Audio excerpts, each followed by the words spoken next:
jornalista há 8 anos, assessora de comunicação do Escritório Central do JUAD, supervisora do projeto especial Grupo Vocal JUAD, presente em 5 bases no Brasil e uma no exterior.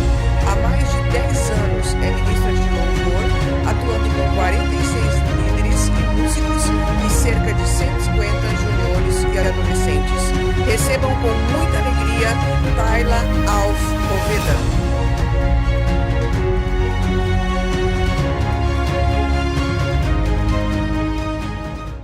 Tô que nem o Diego, mesma sensação, não mereço tanto. Glória a Deus por isso, amém?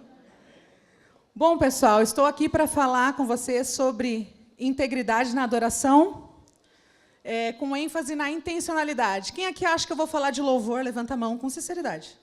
Se você pensou que eu fosse falar de louvor nessa manhã. Sim? Maioria, né? Na verdade, eu vou um pouquinho além, né? Mas vou começar falando, então, da integridade de uma maneira um pouquinho diferente, ok? Já está pronto aí? Ok.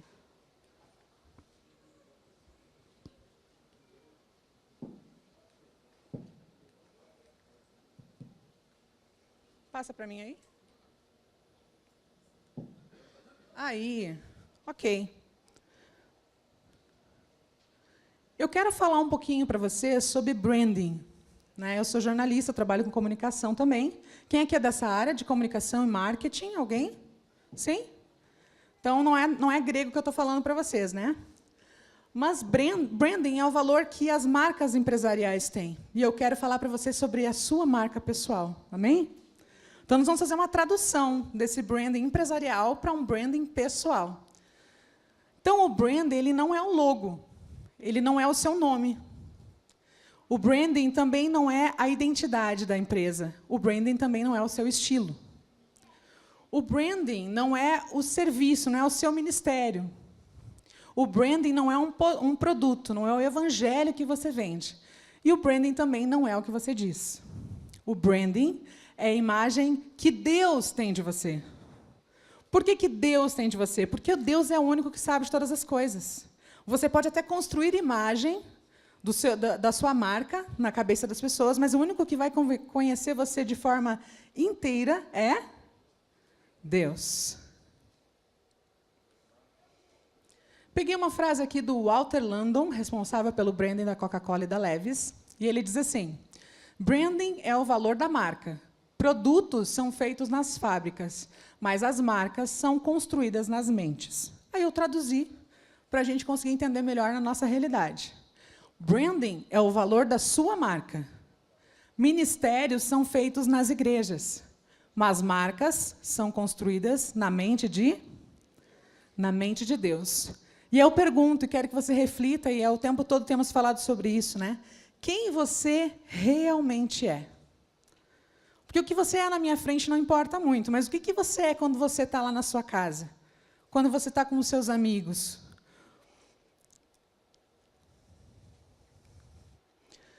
Assim como as empresas, nós demoramos muito tempo para construir uma marca pessoal. Concordam comigo? Por muito tempo você teve que trabalhar duro, né, para que as pessoas reconhecessem você como um bom chefe, como um bom ministro de louvor, como um bom líder do intensivo, como um bom pastor. Por muito tempo você teve que trabalhar duro, não foi? Não que esse seja seu objetivo, mas você trabalhou duro para construir quem você é, não é verdade? Mas a gente demora um tempão para construir isso, mas em pouco tempo, em poucos segundos, a gente pode colocar tudo abaixo, por pequenas decisões nossas. E aí entra uma gestão de crise, né? Nas empresas nós trabalhamos com gestão de crise. Só que a gestão de crise é algo muito complexo para fazer, né? Relações públicas precisa estudar muito para ver como mudar. Por exemplo, vocês vão lembrar das histórias do McDonald's. Vocês lembram quando falaram que o McDonald's vendia hambúrguer de minhoca? Quem lembra? Lembram disso? E aí, quando você ouviu isso, você não se perguntou se valia a pena comer o hambúrguer do McDonald's de minhoca? E você lembra da história também da Coca-Cola, que tinha um rato na Coca-Cola? Lembram disso também? Quanto tempo foi preciso para construir essas marcas, reconstruir essas marcas? Nós também temos marcas como o Bourbon. Você já ouviu as propagandas do Bourbon? Sim ou não? Propaganda da Sofia, quem não lembra? Do cachorrinho. Lembram? talvez não lembrem agora, mas o Bourbon ele sempre gera na gente aquela família. Nossa, eu quero comprar no Bourbon, porque ele vende essa imagem para nós. Né? Mas qualquer coisa, qualquer deslize, poderia fazer com que o Bourbon não fosse um lugar que nós quiséssemos comprar.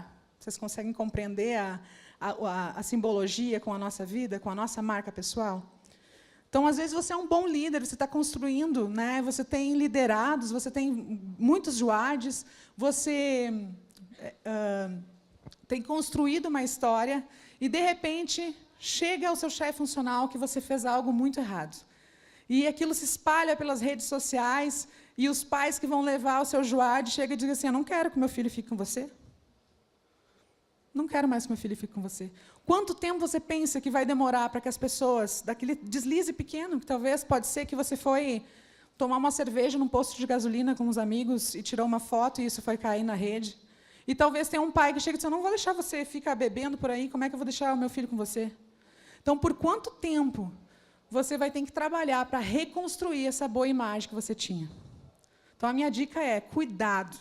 Cuidado, porque pequenos deslizes derrubam grandes muralhas. Quem aqui vive na igreja? Pode dizer assim, eu vivo na igreja, estou sempre lá. Quem é que vive na igreja? Eu sou uma pessoa que vive na igreja. Levanta a mão aí quem vive na igreja. Todo sábado você está na igreja, não está? Você vive na igreja. Tem reunião de planejamento, tem encontro não sei o quê, tem culto não sei o que lá, né? Você vive na vida ativa da sua igreja. Mas eu quero contar uma coisa para vocês. Viver na igreja não te tornará cristão, assim como dormir na garagem não fará de você um carro. Amém? Infelizmente, se eu der um tempo aqui para vocês vão lembrar de no mínimo 5 pessoas que você conhece que vai na sua igreja que não tem uma vida como ela diz que tem. Sim ou não? Isso é muito triste. E muitas pessoas se enganam achando que eu vou na igreja, eu vou no culto, eu sou líder de juade, está tudo certo. Não, querido, não está tudo certo. O fato de você ir na igreja não vai fazer você virar um cristão. Você não vai ser um imitador de Cristo. Né? Assim como se você dormir na garagem, você não vai acordar sendo uma BMW. Concordam comigo? É uma coisa lógica. Será que nós somos igreja? Será que você é uma igreja que Jesus, o Espírito Santo, eles querem morar em você? Será que a sua casa está limpinha, cheirosa? Coisa mais boa quando a gente chega em casa e a casa está bem limpinha, tem umas flores, está tudo ornamentado para nos receber. Deus não é diferente. Ele não vai querer viver numa casa imunda, porque por fora você pode estar lindo, mas daí você abre a casa está uma bagunça, uma sujeira. O Espírito Santo não vai querer morar em você assim. Então, é preciso que nós construamos essa integridade, porque como já foi falado, nós não somos 100% íntegros, a única pessoa 100% íntegro que passou nessa terra foi Jesus, porque ele era perfeito. Mas nós sempre vamos buscar a integridade, como a gente busca ser santo, certo?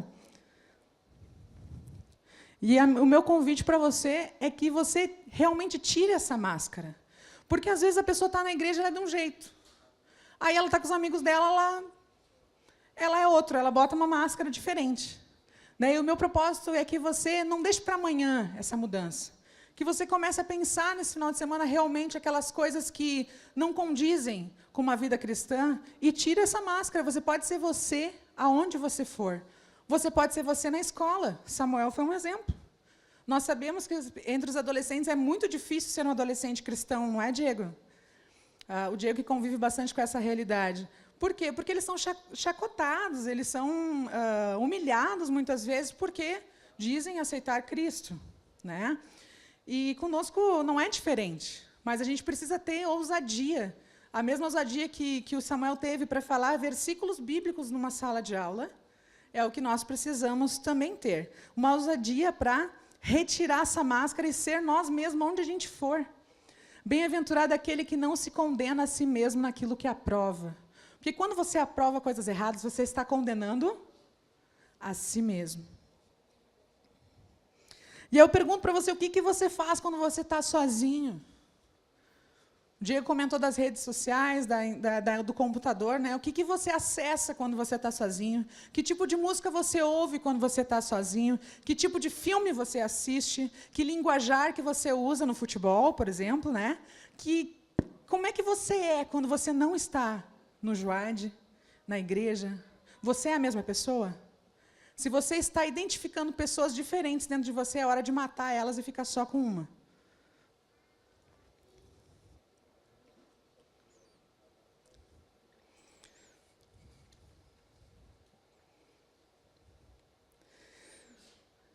A palavra diz em Gálatas 6:7, numa versão linguagem de hoje, não se enganem, ninguém faz Deus de bobo. Essa pessoa ela é uma coisa, quando está no Juard, lá fora ela é totalmente diferente, nós sabemos disso. Deus sabe disso, então a pessoa está achando o máximo, está achando que não vai dar nada.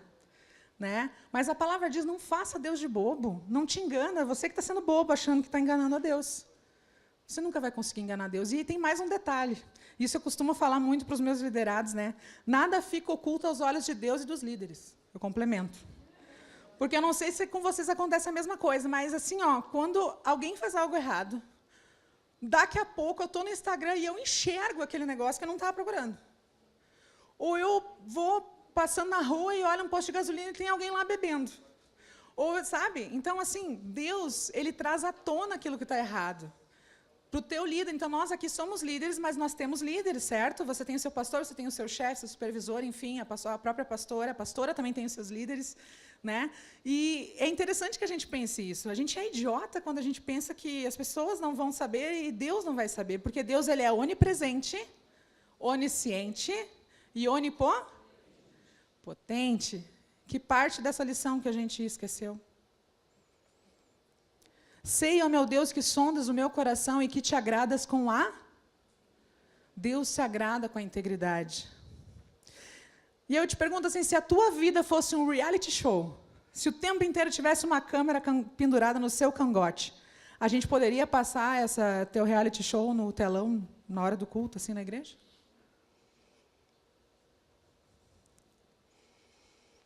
Será que a gente poderia passar a tua história para os teus Juards? Para os teus líderes, para o teu pastor? Sede meus imitadores, como também eu sou de Cristo. Será que você pode dizer isso para o seu Juard? Imita aqui que eu estou sendo um exemplo. A palavra diz em Salmos 24, 3 e 6, quem poderá permanecer no seu santo lugar? Aquele que é limpo de mãos e puro de coração, que não entrega sua vida a mentiras, nem jura engano. Será que a gente pode dizer para o Juard que ele pode ser nosso imitador? Porque uma hora ou outra vai ser desvendado aquela pessoa que está dentro de você. Então aqui eu simbolizei, né, um líder, se fosse mentiroso, eu disse, seja meu imitador, de repente seu liderado está fazendo o quê? Está mentindo. Pensa, muitas vezes a gente não se dá conta, mas o nosso papel ele é crucial. Às vezes o liderado, o Juard, ele não tem ninguém para seguir. Às vezes você é o exemplo de homem íntegro que ele tem, às vezes é o exemplo de mulher, o único exemplo de mulher que ele tem. E aí, de repente, você faz uma coisa que acaba com aquela imagem que aquela criança tem de você. Talvez você pode causar um desvio de conduta naquela criança por causa do... Ah, mas eu esperava tanto meu livro, confiava tanto nele, e, de repente, agora ele não é bem o que eu imaginava. Então, eu também não quero ser assim, seguir esse Cristo que ele segue aí. Né? Então, é algo para a gente se pensar, porque é algo muito sério. Assim como a gente pode ser um canal de redenção de vidas, a gente pode ser um canal de maldição. E aí nós não estamos falando de qualquer coisa, estamos falando de vida, de pessoas, de histórias que estão recém sendo construídas. Nós participamos do momento mais importante da vida de uma pessoa. Os 7 aos 17 momentos de construção do seu caráter, daquilo que ele vai ser. Né? E nós temos o privilégio de poder...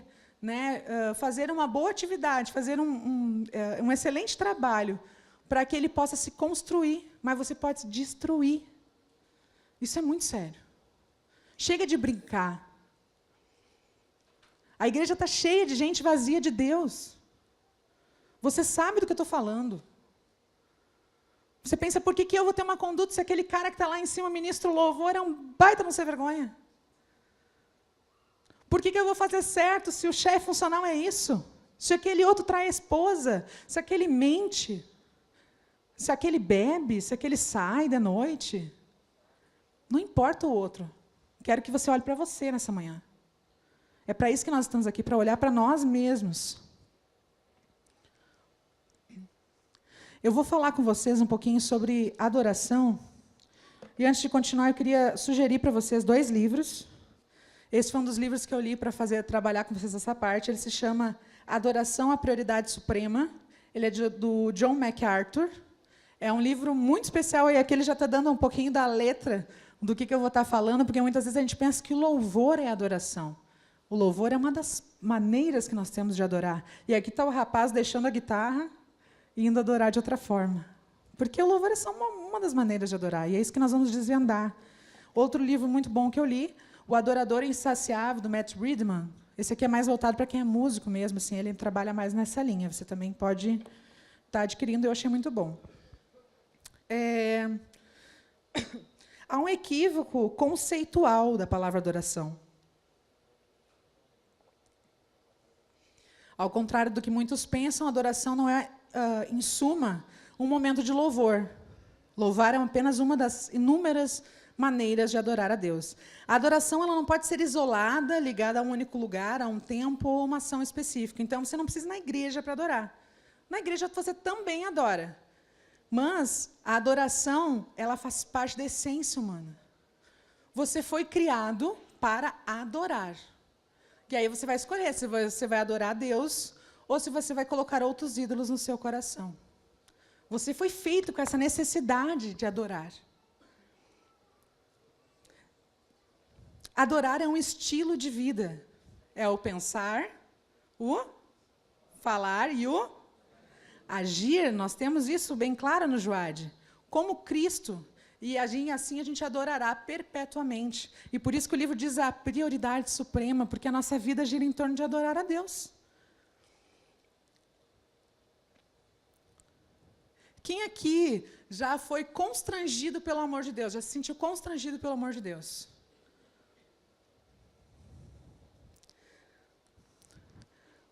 A adoração é render-se a Deus, não por medo, nem por obrigação, mas porque o amor de Deus te constrangeu. E, em contrapartida, você não consegue mais viver sem se render a Ele.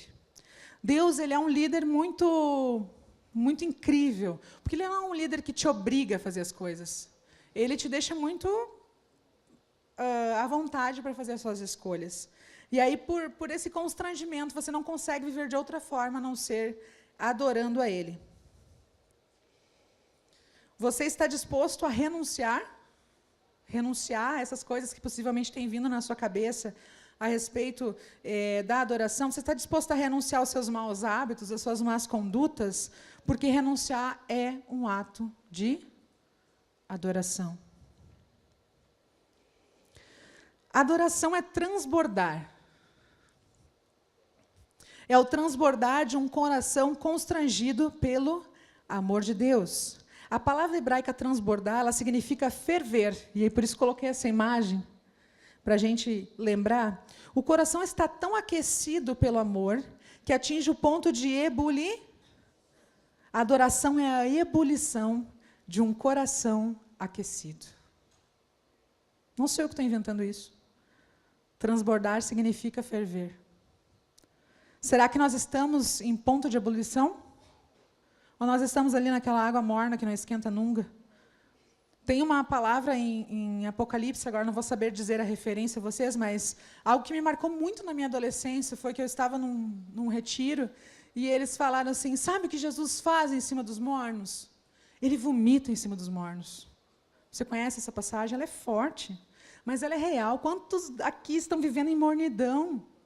Deus não quer mornidão, Ele quer você por completo, Ele quer você em ponto de ebulição.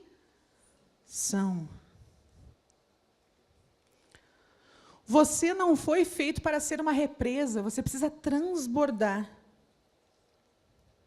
Sua adoração, ela precisa sair de dentro de você. Por onde você for, as pessoas têm que notar que você tem algo diferente, porque quando Jesus chegava nos lugares, tudo parava. Se você relembrar a história de Cristo, não teve um lugar que Ele passou despercebido. Ele sempre era percebido por onde Ele passava. Será que você tem sido percebido de maneira especial nos lugares que você passa? Será que alguém já chegou em você e diz assim, não sei, você tem uma coisa diferente, o seu olhar, não sei, tem amor, não sei explicar, mas tem alguma coisa diferente aí em você. Essa coisa diferente, que muitas vezes as pessoas não sabem explicar, é o Cristo que vive em você. Então, se você nunca ouviu isso de alguém, busque ouvir. É sinal que você não está em ponto de ebulição.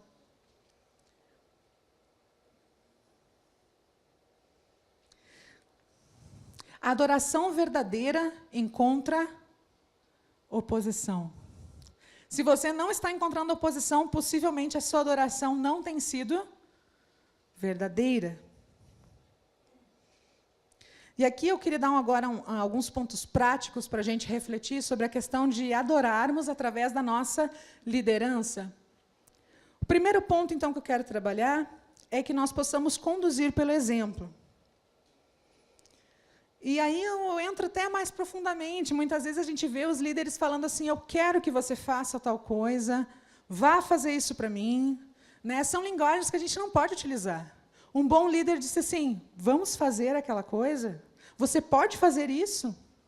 E às vezes ele não precisa nem mandar. Lá na igreja, nós graças a Deus, temos um excelente apóstolo. Ele é o primeiro a chegar e o último a sair. E muitas vezes ele não precisa muito dizer o que ele quer. A gente já sabe. O líder verdadeiro não é um líder que age por pressão. Cuide com a maneira até que você fala no WhatsApp com o seu grupo de liderados, você que conduz uma classe. Cuidado, não diga assim, eu quero que vocês façam tal coisa. Poxa vida, não é mais bonito você dizer assim, eu gostaria que nós fizéssemos tal coisa. Você não se sente melhor? Porque eu posso mandar a pessoa, vai catar coquinho no meio do asfalto, alguém já viu isso? Vai catar coquinho no meio do asfalto? Sim, os gaúchos, né? Eu posso dizer, vai catar coquinho no meio do asfalto e a pessoa ficar braba comigo, né, e sair batendo porta. Agora, eu posso dizer de uma maneira que ela diga, tá bom, líder, eu vou lá catar coquinho no meio do asfalto. Por quê? Por causa da maneira, a entonação da minha voz, as palavras que eu escolhi. Então, pense sobre isso. Porque muitas vezes, a pastora até falou sobre os dinossauros, né? Muitas vezes a gente é meio dinossauro, né? A gente, às vezes, vê uma geração aí de adolescentes que completaram o programa e estão entrando nas classes e muitas vezes a gente não sabe lidar com eles. Eles, às vezes, estão em ponto de ebulição, eles estão a 1000. Né? E, às vezes, a gente distrata. Né? Então, aprenda a conduzi-los de maneira que você está junto nessa condução. Você é o exemplo, e, através do seu exemplo, então, eles vão querer seguir aquele caminho. Estimule a descobrirem seu propósito na adoração, o seu ministério. Adorar, você adora limpando a igreja, adorar, você adora no intensivo, no Júnior 1, no Júnior 2. Não é só no louvor, não é só você que está no altar ministrando louvor que adora. Você é um adorador. Diga para você mesmo, eu sou um adorador. Não, eu quero convicção nisso aí. Vamos de novo? Eu sou um adorador. Tenha consciência disso, você é um adorador. E uma frase que tocou muito meu coração, assim que eu comecei a refletir. Um dos nossos propósitos é fazer com que outros descubram o seu propósito. E então eles vão descobrir que o propósito deles também é fazer que outros descubram o seu. E assim, eternamente, você vai ter seu dom. Mas eu no GVJ, como a gente lida muito com o ensino dos juniores e adolescentes na área da música, e também na formação ministerial, do caráter ministerial deles, eu me dei conta disso, porque eu comecei a perceber que eu tinha mais prazer quando eu via eles ministrando do que quando eu estava com o microfone ministrando.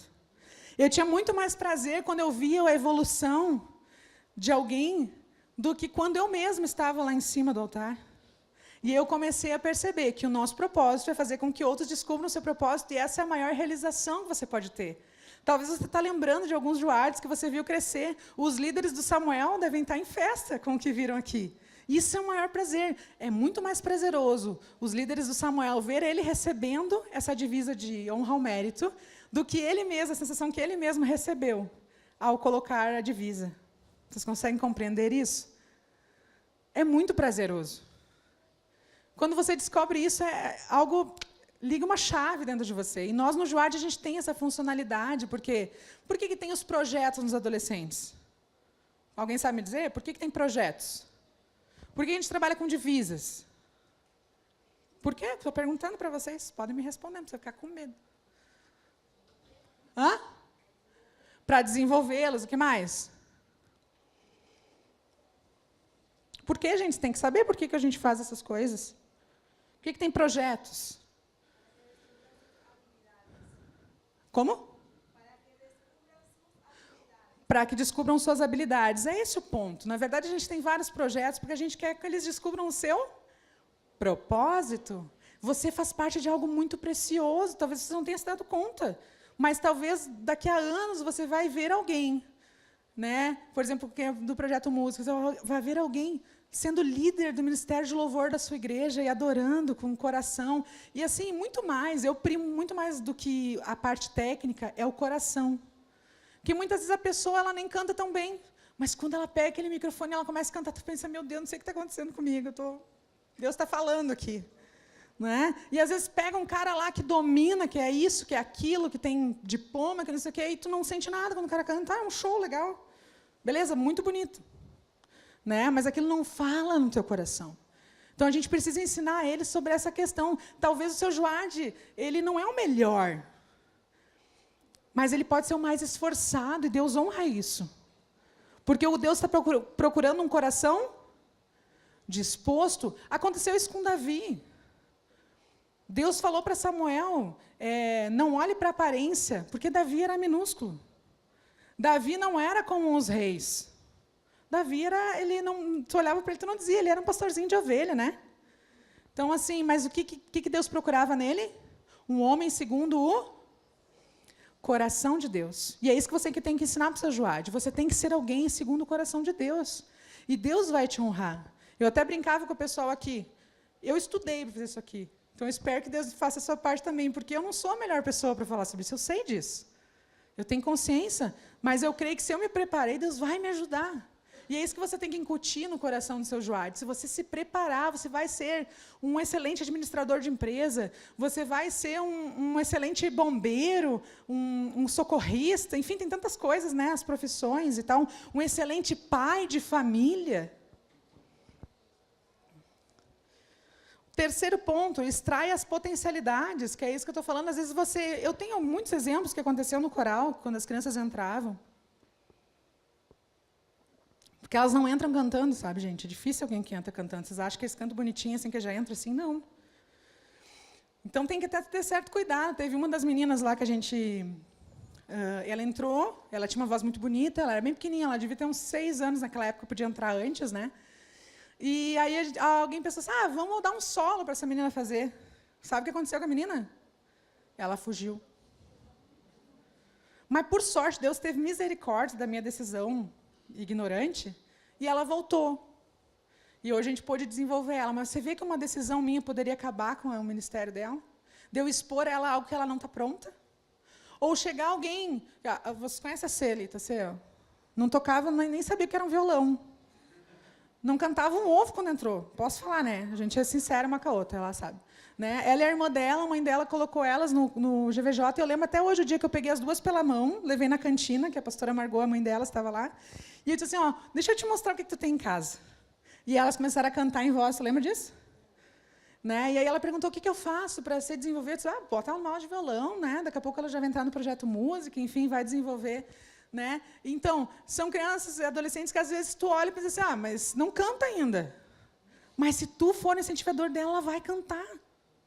Você pode transformar alguém que não canta um ovo em um ministrão de louvor. E o mais importante, que eu costumo falar muito no GVJ, muito mais do que a parte técnica, é o coração. Eu quero que eles entendam o que eles estão fazendo. Porque o ministro de louvor ele não é diferente de um ministro da palavra. Ele está ministrando a palavra através de cânticos. O que são os salmos? Os salmos são uma maneira de decorarmos a palavra. Foi um insight, vamos fazer salmos, que as pessoas têm os salmos lá e elas vão decorando a palavra. Então, você deve cuidar muito dos louvores que são tocados na sua igreja. Será que eles são biblicamente corretos? Será que você está pregando a palavra, você está cantando a musiquinha que ela é bonitinha, ela tem uns pads, não sei o quê? Né? Você tem que refletir sobre isso. O que você está trabalhando com os seus Juads? Steve Jobs falou, meu trabalho é fazer com que toda a equipe executiva seja boa o suficiente para serem sucessores. E é isso que eu tento fazer. Ele até comentava no início dessa frase assim, mas todo mundo deve falar, mas se Steve Jobs sofreu um acidente aí de carro e morrer, ele não sabia que ele ia morrer tão cedo, né? Mas ele falou essa frase. Tudo bem, eu estou preparando meus sucessores, não vai ficar desamparado. Quem é que tem Apple aí? A Apple não continua? Perdeu o mercado? Perdeu alguma coisa? Por quê? Porque esse cara fez um excelente trabalho. Ele formou sucessores. Pare de não querer dividir o seu espaço com as pessoas. Eu não sei tudo. Então, se chega alguém, a gente tem, por exemplo, no meu grupo Jó, o Jó gosta de intercessão. Eu não sei orar tão lindo quando o Jó ora. Então, quando é para orar, ora aí, Jó. É ou não é, Jó? Te azucrino, né?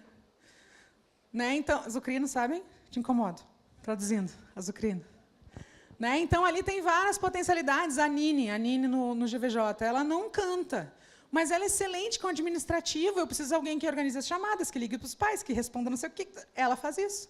E eu dou espaço para ela trabalhar isso. Então, se eu tivesse eles como concorrente... E outro detalhe, às vezes entra no meu grupo pessoas que cantam e tocam muito melhor que eu. E eu tenho que aprender a lidar com isso. Aprender a fazer com que eles sintam que tem que me respeitar, porque eu ocupo um lugar de liderança. Mas, se você não tiver ninguém melhor que você no seu grupo, tem alguma coisa errada. Você precisa ter gente boa ao seu lado.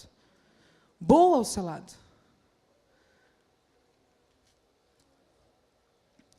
Valorize e reconheça o conhecimento e as habilidades de cada um. Porque para criticar é barbada, né? Sempre as críticas são fáceis de você dar, mas você tem elogiado os seus liderados? Tem elogiado o seu Juard? O elogio, ele impulsiona. Se ele for feito de uma maneira coerente, ele impulsiona a pessoa. Então, você precisa ser um incentivador do seu grupo.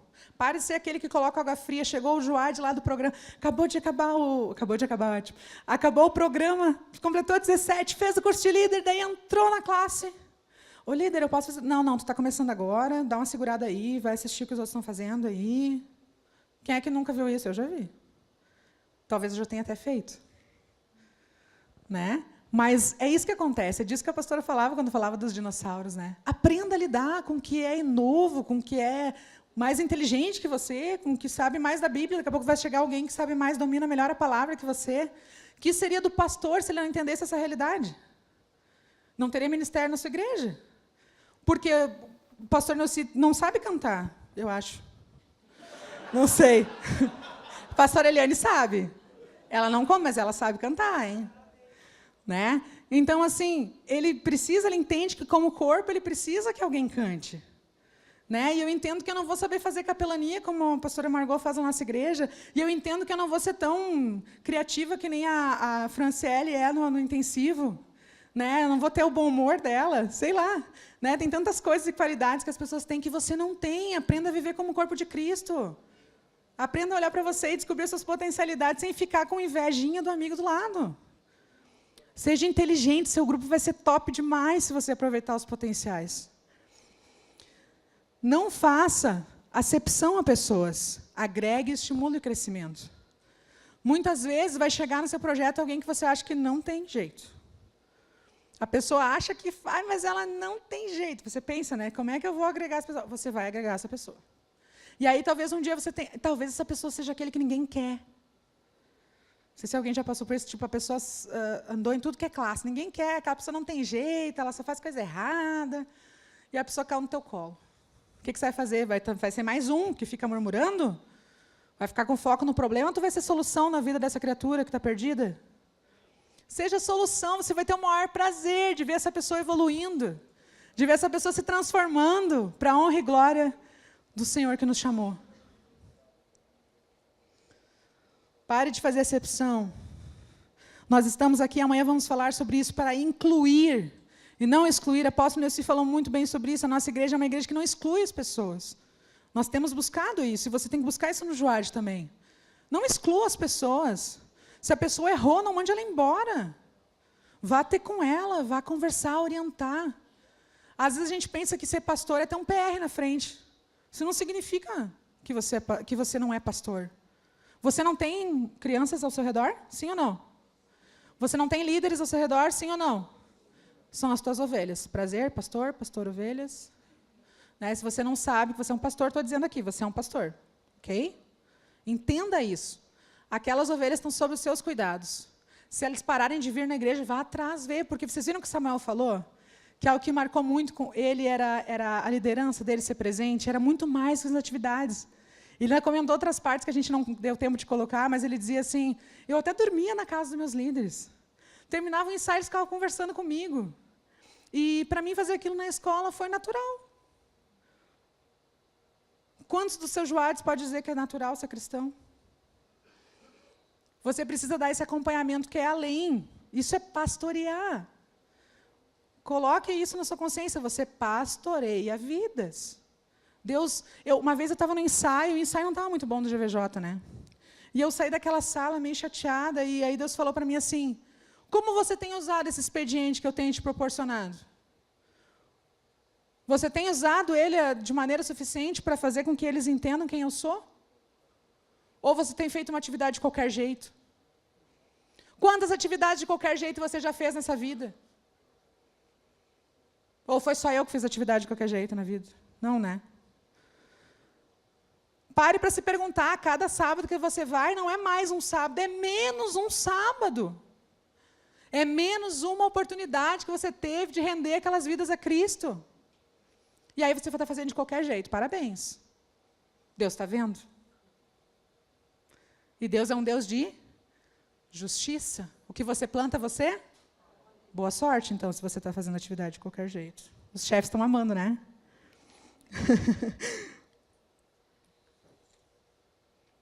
Essa frase, eu amo ela.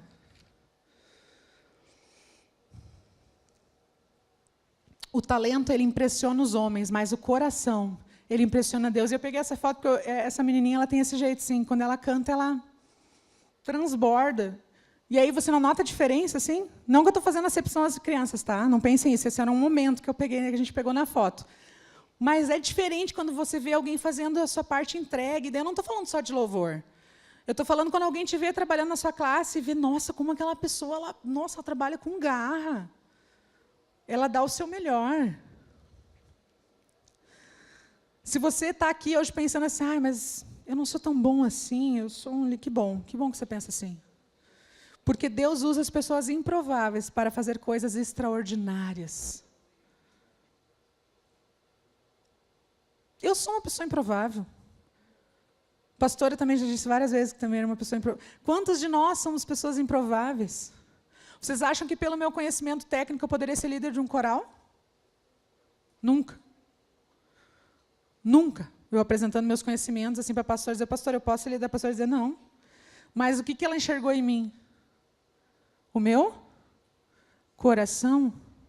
Ela me convidou para o GVJ de uma maneira muito peculiar, porque ela não faz as coisas assim de maneira normal, digamos assim, né? A pastora, ela é bem criativa.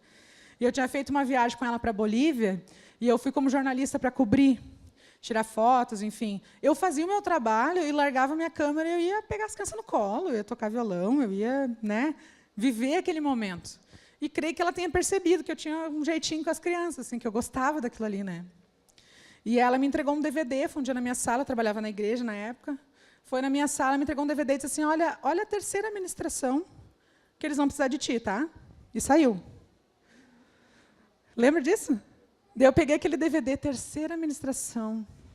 Cheguei em casa, botei no DVD, porque naquela época ainda a gente olhava DVD, não tinha Netflix. E quando eu vi, era um grupo de crianças cantando, e eu chorei. Eu chorei muito, porque eu lembrei de coisas da minha vida musical, digamos assim. E eu pensei, Deus, eu não sou capaz. Como é que eu vou liderar essas crianças? Quantas vezes pessoas queimaram aquilo que eu queria ser? Disseram que eu não cantava nada, ou que não era legal assim. Pelo olhar, muitas vezes a gente que é músico, sabe, a gente se comunica muito assim, pelo olhar. O teu olhar fulminante pode acabar com o ministério de alguém. Eu tinha ferida de alma nessa área. E eu chorei muito, dizer, Deus, eu não tenho condições. Eu falei com a pastora, disse, pastora, eu não sou a pessoa mais indicada para isso aí, não. Daí ela disse a mim, eu vou te ajudar. Eu tenho planos, muitos planos. E ela começou a dizer, anota tudo o que vocês fazem, como vocês fazem. E eu pensava, essa mulher está louca. Não vou, eu pensava, essa mulher está... Como eu vou anotar ensaio? Para que eu vou anotar? Como é que eu faço ensaio? E não sei o quê. Quem é que já fez o curso do GVJ aqui? Levanta a mão, por favor. Hoje nós estamos com 16 líderes do GVJ aqui. Amém? Por causa dessas anotações. Porque eu não enxergava, mas a liderança tem uma visão alargada que nós não temos. Então, assim, se você acha hoje que você é um improvável, acredite que Deus pode fazer coisas extraordinárias, mas você precisa fazer a sua parte. Você não pode só esperar, Deus me transforma. Não, você tem que se dedicar para que isso aconteça. Ninguém pode dar aquilo que não tem. Isso é uma coisa óbvia, você não vai dar dinheiro para alguém se você não tem dinheiro na sua conta bancária. Né? Eu não vou te prometer te dar uma camiseta azul, você não tem uma camiseta azul. Você não vai conseguir conduzir os seus joelhos por um caminho que você não percorreu. Adorar é isso, adorar é eu pegar a Dianês pela mão e dizer, Dianês, vem cá, esse aqui é Jesus, tá? Ele é meu melhor amigo.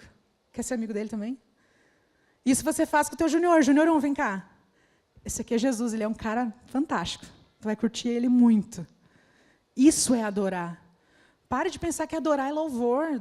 Louvor é uma das partes. A sua vida precisa adorar a Deus. Você precisa adorar onde você for, com o que você faz, em tudo. Você precisa tentar adorar a Deus. Você vai errar. Todos nós vamos errar, mas você precisa buscar adorar a Deus em todas as áreas, para que você possa, de fato, conduzir os teus joelhos a um caminho que você trilhou, que você conhece.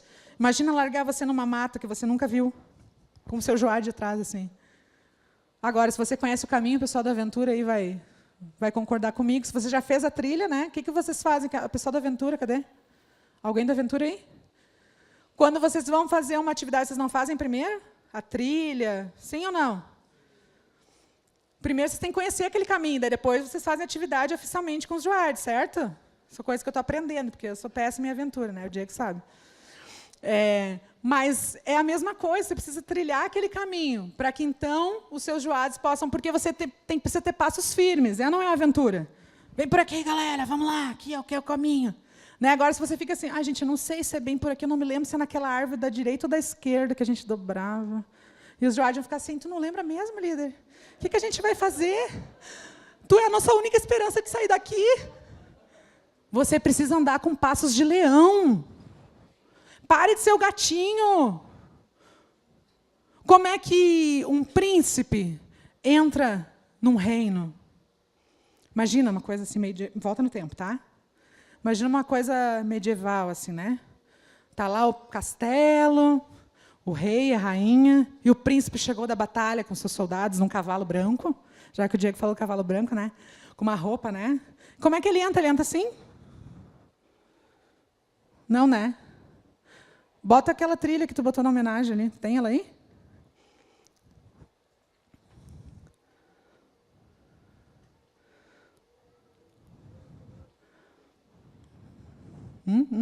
Agora quebrei o Caio, coitadinho, não esperava. Isso é o que estão fazendo. E o príncipe está entrando.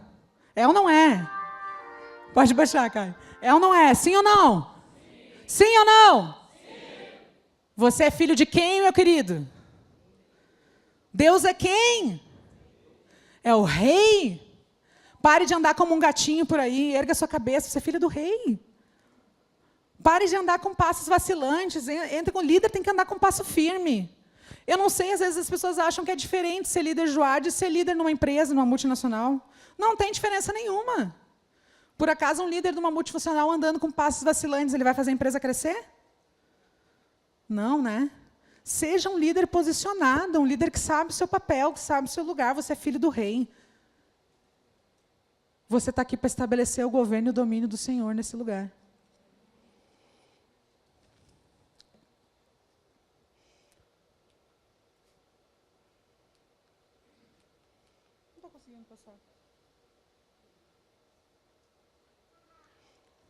Quero contar uma história para vocês.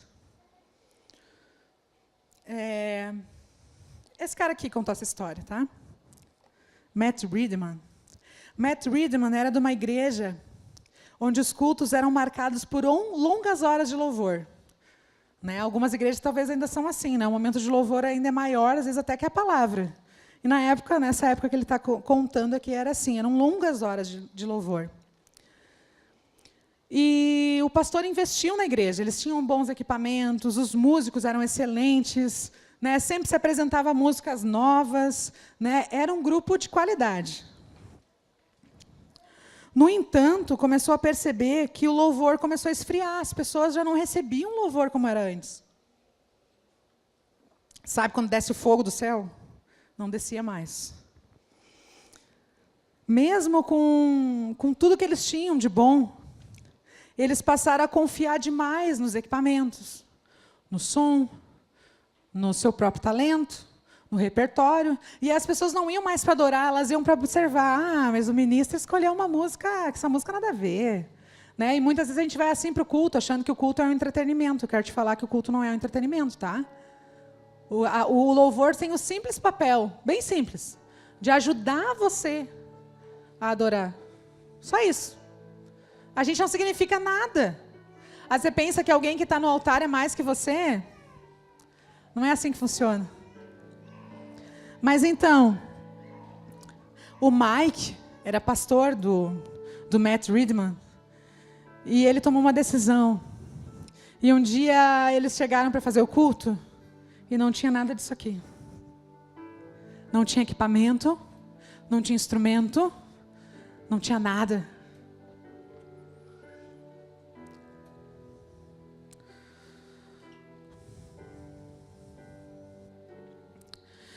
E o Matt Redman ficou muito indignado. Ele era líder do louvor naquela época. Ele disse: como o pastor tomou essa decisão de tirar tudo da gente?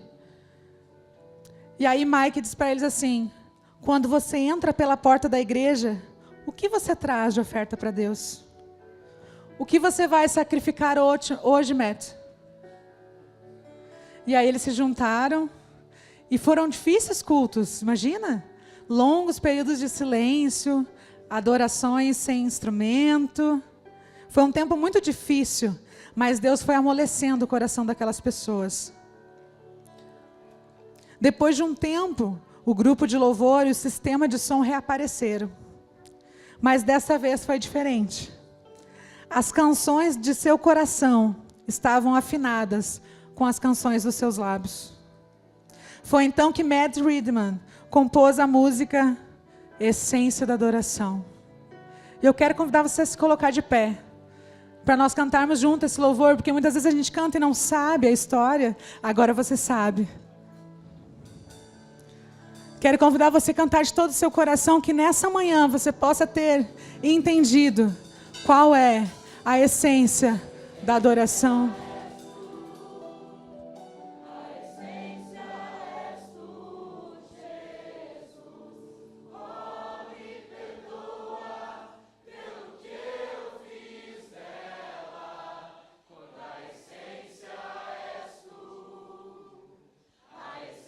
Declara mais uma vez, de todo o seu coração.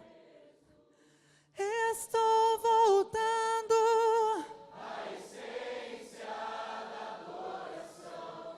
E a essência és tu. A essência é... Peça perdão ao Senhor.